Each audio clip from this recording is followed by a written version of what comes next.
ಸ್ನೇಹಿತರೆ, ತಮ್ಮೆಲ್ಲರಿಗೂ ಕೂಡ ನಿಮ್ಮದೇ ಆಗಿರ್ತಕ್ಕಂಥ ಯೂಟ್ಯೂಬ್ ಚಾನಲ್ ಸ್ಟಡಿ ವಿತ್ ಪರಶುರಾಮ್ಗೆ ಸ್ವಾಗತ ಅಂತ ಹೇಳ್ತಾ ಇಂದಿನ ವಿಡಿಯೋ ಮೋಸ್ಟ್ ಇಂಪಾರ್ಟೆಂಟ್ ಆಗಿರ್ತಕ್ಕಂಥ ಮಾಹಿತಿಯನ್ನು ನಿಮ್ಮ ಜೊತೆಗೆ ಶೇರ್ ಮಾಡ್ತೀನಿ.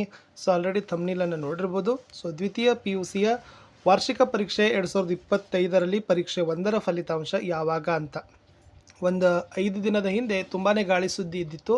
ಸೊ ಏಪ್ರಿಲ್ 5ಕ್ಕೆ PU ರಿಸಲ್ಟ್ ಡಿಕ್ಲೇರ್ ಆಗ್ತದೆ ಅಂತ ನೋಡಿ. ಮಾರ್ಚ್ 20ಕ್ಕೆ ಪರೀಕ್ಷೆ ಮುಗಿದಿದ್ದಾವೆ. ಏಪ್ರಿಲ್ 5ಕ್ಕೆ ರಿಸಲ್ಟ್ ಅಂದರೆ 15 ದಿವಸದಲ್ಲಿ ಆಗೋದು ಬಹಳ ಕಷ್ಟನೇ. ಅದು ಸಾಧ್ಯ ಅಂತಲೂ ಹೇಳಲಿಕ್ಕೆ ಬರೋದಿಲ್ಲ. ಯಾಕಂದರೆ ಇವತ್ತು ಏಪ್ರಿಲ್ 5. ಸೊ ಇವತ್ತು ಕೂಡ ದಿನ ಮುಗೀತು. ಯಾಕಂದ್ರೆ ಪರೀಕ್ಷೆ ಮುಗಿದು ಮೌಲ್ಯಮಾಪನ ಪ್ರಕ್ರಿಯೆಗಳನ್ನು ಮುಗಿಲಿಕ್ಕೆ ಅಂದಾಜು 15 ದಿನಗಳ ಕಾಲಾವಕಾಶ ಇರ್ತದೆ. ಯಾಕಂದರೆ ರಾಜ್ಯದ ಬೇರೆ ಬೇರೆ ಕೇಂದ್ರಗಳಲ್ಲಿ ಏನಾಗಿರ್ತದಪ್ಪ ಅಂದರೆ PU ವ್ಯಾಲ್ಯೂಯೇಷನ್ಗಳನ್ನು ಸ್ಟಾರ್ಟ್ ಮಾಡ್ತಿರ್ತಾರೆ.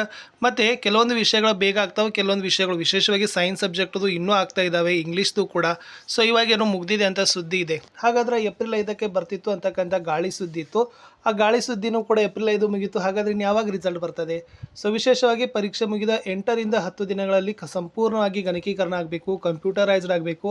ಅದನ್ನು ವೆಬ್ಸೈಟ್ಗೆ ಏನಾಗಬೇಕು ಅಂತಂದ್ರೆ ರಿಸಲ್ಟನ್ನು ಅಪ್ಲೋಡ್ ಮಾಡಬೇಕು. ಸೊ ಹೀಗಾಗಿ ಬಹಳಷ್ಟು ರೀತಿಯಾಗಿರ್ತಕ್ಕಂಥ ತಾಂತ್ರಿಕ ಕೆಲಸಗಳ ಕಾರಣ ಇರೋದ್ರಿಂದ ಸೊ ನಾವೆಲ್ಲ ನಿಮ್ಮ ದ್ವಿತೀಯ PUCಯ ವಾರ್ಷಿಕ ಪರೀಕ್ಷೆ 1ರ ಫಲಿತಾಂಶ ಯಾವಾಗ ಬರ್ತದೆ ಅನ್ನೋದನ್ನು ಸೊ ನಿಮಗೂ ಕೂಡ ಟೆನ್ಷನ್ ಅದ, ನಮಗೂ ಕೂಡ ಟೆನ್ಷನ್ ಅದ. ನಾವು ಲಾಸ್ಟ್ 2 ವರ್ಷದ ಹಿಂದಿನ ಒಂದು ಡೇಟನ್ನು ತೆಗೆದುಕೊಂಡಾಗ ಏಪ್ರಿಲ್ 15ರ ಆಸುಪಾಸಿನಲ್ಲಿ ಏನು ಮಾಡಿದ್ದಾರೆ, ರಿಸಲ್ಟನ್ನು ಕೊಟ್ಟಿದ್ದಾರೆ. ಓಕೆನಾ, ಏಪ್ರಿಲ್ 15ರ ಆಸುಪಾಸಿನಲ್ಲಿ.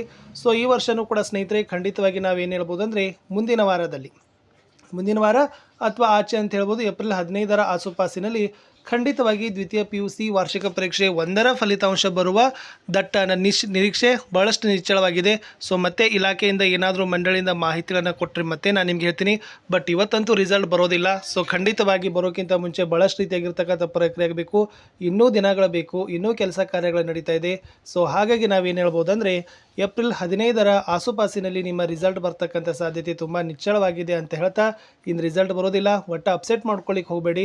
ಸೊ ಖಂಡಿತವಾಗಿ ರಜೆ ಇದೆ, ರಜೆಯಲ್ಲಿ ಕಾಲವನ್ನು ಕಳೆಯಿರಿ, ಮಜಾವನ್ನು ಮಾಡಿ. ಸೊ ಅಂತ ಹೇಳ್ತಾ ಸೊ ಮುಂದೆ ಬರ್ತಕ್ಕಂಥ ಎನಿ ಅಪ್ಡೇಟ್ಗೊಂದಿಗೆ ನಾನು ನಿಮಗೆ ವಿಡಿಯೋಗಳನ್ನು ಶೇರ್ ಮಾಡ್ತೀನಿ. ನಮ್ಮ ಯೂಟ್ಯೂಬ್ ಚಾನಲ್ನಲ್ಲಿ ವಿಡಿಯೋಗಳನ್ನು ನೋಡ್ತಾ ಇರಿ, ಲೈಕ್, ಶೇರ್ ಮತ್ತು ಸಬ್ಸ್ಕ್ರೈಬ್ಗಳನ್ನು ಮಾಡ್ತಾ ಇರಿ ಅಂತ ಹೇಳ್ತಾ ಫ್ರೆಂಡ್ಸ್ ನಾವು ಸಿಗ್ತೀನಿ ಇನ್ನೊಂದು ವಿಡಿಯೋದಲ್ಲಿ. ಅಂಟಿಲ್